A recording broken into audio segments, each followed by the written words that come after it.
President Cyril Ramaphosa wants to double South Africa's trade with Russia. That's what he's told his Russian counterpart Vladimir Putin, who's hosting the first ever Russia-Africa summit. Our correspondent Julia Chapman reports from the Russian city of Sochi.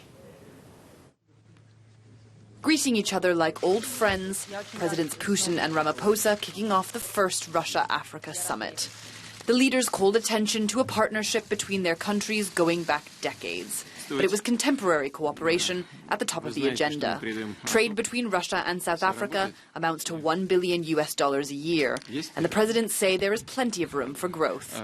The Africa Free Trade Area presents an opportunity for African countries to participate with Russia in a meaningful way, and this for us is very important. And we as South Africa remain committed to the strategic relationship with the Russian Federation.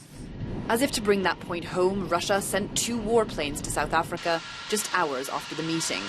The nuclear-capable bombers are part of a training mission as the countries expand their military cooperation. South Africa is one of Russia's closest partners on the continent, but it's far from its biggest economic ally. With representation from every African nation at the forum, Russia is making a public declaration that it intends to engage with the entire continent.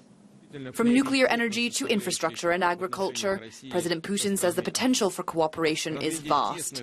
He insists the Kremlin won't dictate terms and will respect the sovereignty of African nations. Zimbabwe is one of the countries that's welcomed Russia's increased engagement. They say Russia is an ideal partner because it's not tainted by a colonial legacy.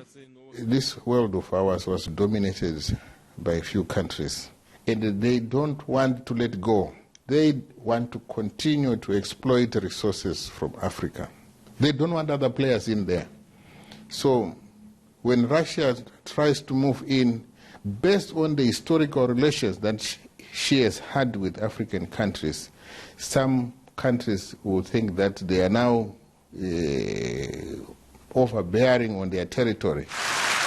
That theory was supported by the turnout and enthusiasm of the African delegations.